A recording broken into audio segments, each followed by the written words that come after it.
Hoje no Viver é Melhor nós estamos conversando sobre a hérnia de disco, um problema muito comum na população brasileira. E doutor, mais homens ou mais mulheres sofrem com hérnia de disco? A hérnia é mais comum em homens, comete cerca de 6 para 2, 6 para 1, mais ou menos, tá? Ela é mais comum em homens. Aí depende muito na verdade, da fonte. Tem lugares que falam que é cerca de 5% dos homens é acometido por hérnia, das mulheres 3%.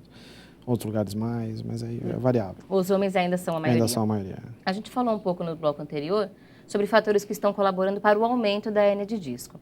Vamos falar desses fatores ambientais que nós já citamos. Tá. Por que o sedentarismo está relacionado como causa para a hérnia de disco? O sedentarismo ele é muito mais, ele é relacionado principalmente a uma diminuição do tônus muscular.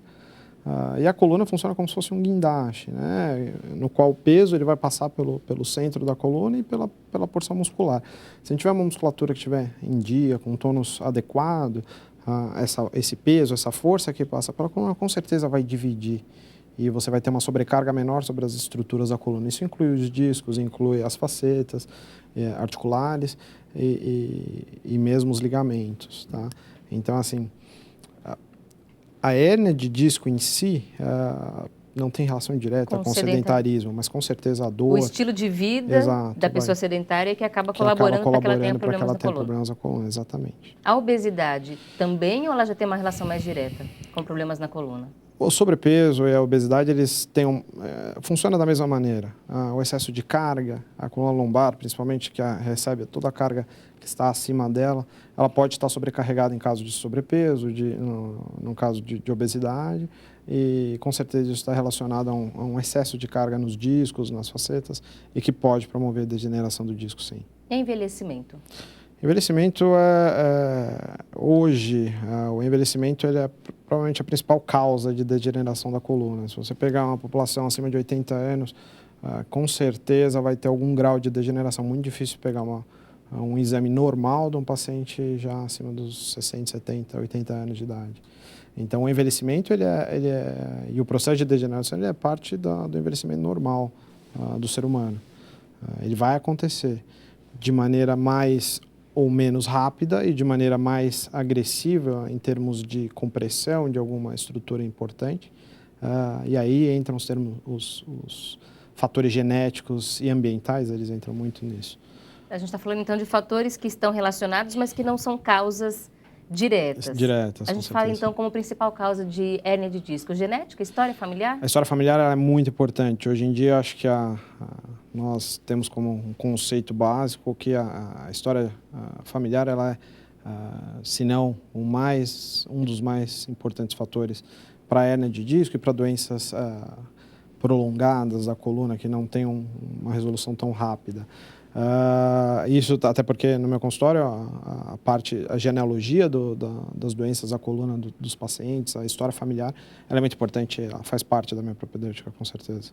E aí, investigando esses fatores, vou começar a descobrir por que é que a pessoa está reclamando. E doutora, a pessoa que tem hérnia de disco reclama de quê exatamente? A hérnia de disco ela depende do local que ela está sendo acometida. Você tem tanto a coluna lombar, quanto a coluna cervical, quanto a coluna torácica, que podem ter hérnia de disco. Pode ser em qualquer parte da coluna. Pode ter em qualquer lugar da coluna. Ela é muito mais comum na região baixa da coluna lombar. Então, L4, L5, L5, S1, que é essa região mais baixa aqui. Tá? Essa parte de baixo. Essa parte de baixo, aqui S1 é a região já sacral, e a coluna lombar é dividida em 5 vértebras, então 4 e 5. Essa região é a região mais comum, de longe. Mas ela pode acometer outros segmentos. A coluna cervical também é comum, tem uma incidência comum, a torácica é bem mais raro. Em termos de sintomatologia, a coluna lombar depende onde a hérnia acomete, mas normalmente se ela acomete uma raiz, uma região do forame, que é o espaço formado entre duas vértebras, é chamado de forame, tá? E é lá que sai cada raiz nervosa.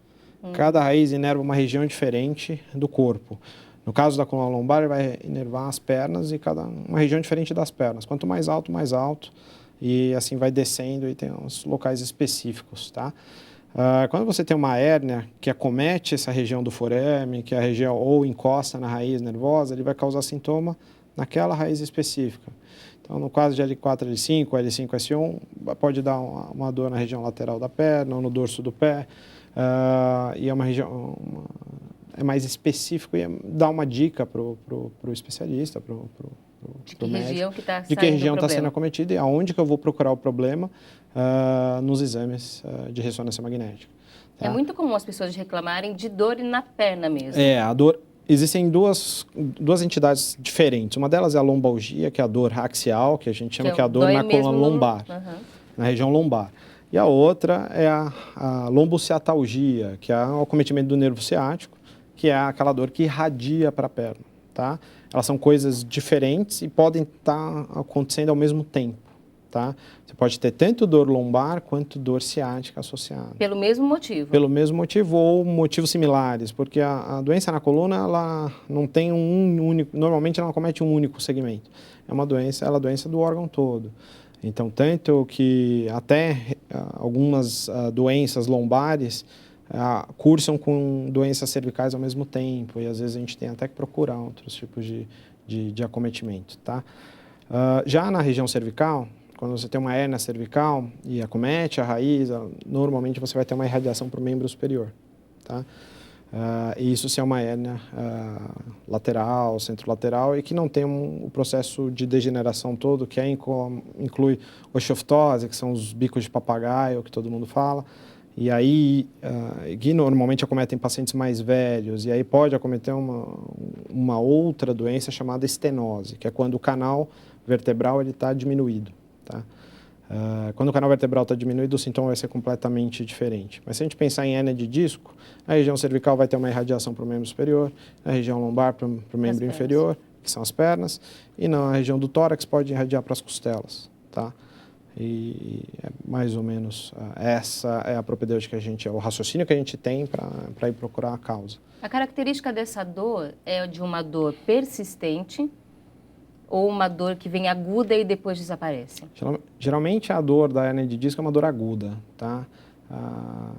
A dor lombar ela é mais persistente, mais insidiosa. Nem sempre fica muito forte, mas também não deixa em paz. Às vezes é exatamente isso, ela fica incomodando, às vezes com um grau de dor baixo. Já a hérnia de disco com acometimento da raiz, que vai dar a ciatalgia, muitas vezes é uma dor lancinante. O paciente tem a hérnia, de repente ele tem aquela dor irradiada para a perna. Mas algumas vezes ela pode ser ela pode vir e vir, dependendo do processo inflamatório. O fato da hérnia estar encostando na raiz, diminuindo o espaço da raiz, ela inflama aquela região.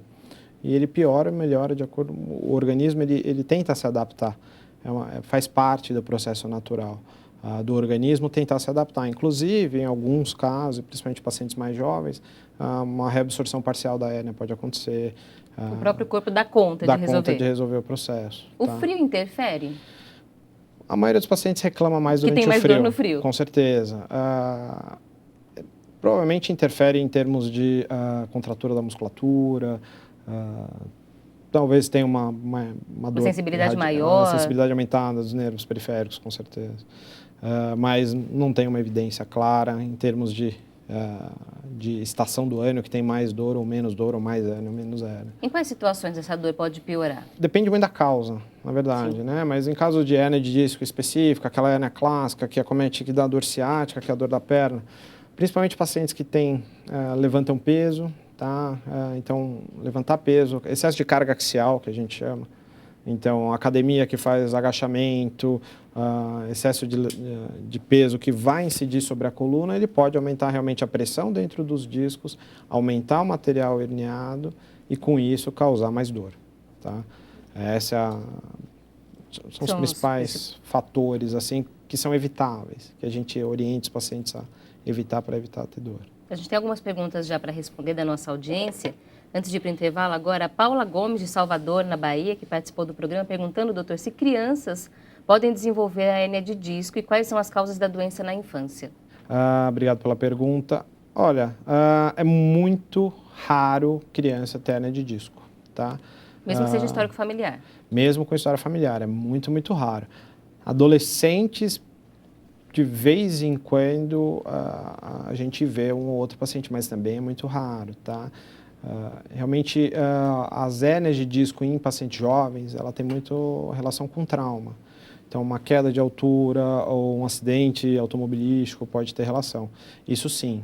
Tá? Essa vai ser a situação mais comum de ver, não aquela hérnia de processo degenerativo, que o disco desgasta um pouco, rompe o ânulo, que é mais comum em pacientes acima dos 30, 40 anos. Paulo, muito obrigada pela participação e você, se tiver outra dúvida, pode ligar para a gente também, assim como todos que nos assistem.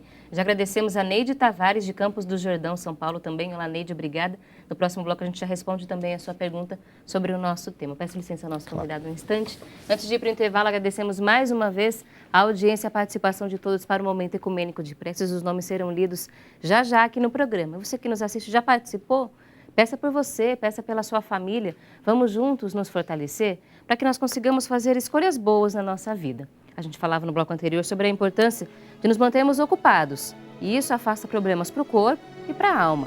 Manter a atividade no bem é fundamental. Mas aí muitas vezes você pode pensar assim, nossa, mas eu tento ter escolhas boas, mas aí no final dá errado, ou o resultado não era o que eu esperava. Então nem sempre a gente consegue decidir qual é a melhor escolha. Nem sempre nós conseguimos perceber qual é o melhor caminho. Nós vamos agora então trazer o destaque sobre a importância de nós iluminarmos as nossas escolhas na vida à luz da espiritualidade ecumênica. É sobre isso que nos fala o educador Paiva Neto no livro É Urgente Reeducar, e nós vamos destacar para você, na página número 271, o item 30 dos Extratos de Cidadania do Espírito, que é uma outra obra muito aguardada também do autor, e aqui neste livro nós já temos alguns extratos dela. No item número 30, ele escreve o seguinte: não nos podemos ancorar apenas em nossos limitadíssimos 5 sentidos físicos. Eles não são bastantes para nos fazer devidamente avançados, pois a cultura tem origem verdadeira no mundo espiritual. Quando soubermos estabelecer a perfeita sintonia terra-céu para merecer a ligação permanente céu-terra, receberemos de lá conhecimento crescente. Antes de tudo, somos espírito. E aqui nós temos então um passo adiante sobre a importância de assumirmos essa autonomia na nossa vida. Fazer as nossas escolhas, não deixar que os caminhos nos levem para qualquer lugar. Nós vamos escolher os nossos caminhos, vamos afastar a ociosidade, os pensamentos ruins, que são a origem de todas as ações e palavras ruins também, mas nós vamos iluminar as nossas escolhas à espiritualidade ecumênica. Entender se nós estamos fazendo bem, não só para o nosso corpo, mas para o nosso espírito. E aí nós teremos mais uma chance de termos bons resultados no nosso caminho. No próximo bloco a gente continua falando sobre esses passos que nós devemos trilhar para fazer escolhas melhores em todas as áreas da nossa vida. Você que nos assiste, participe do nosso programa, mande o seu nome, dos seus amigos, familiares para a corrente ecumênica de preces 0310 07 940. Ligue e participe do nosso programa e a gente volta em instantes.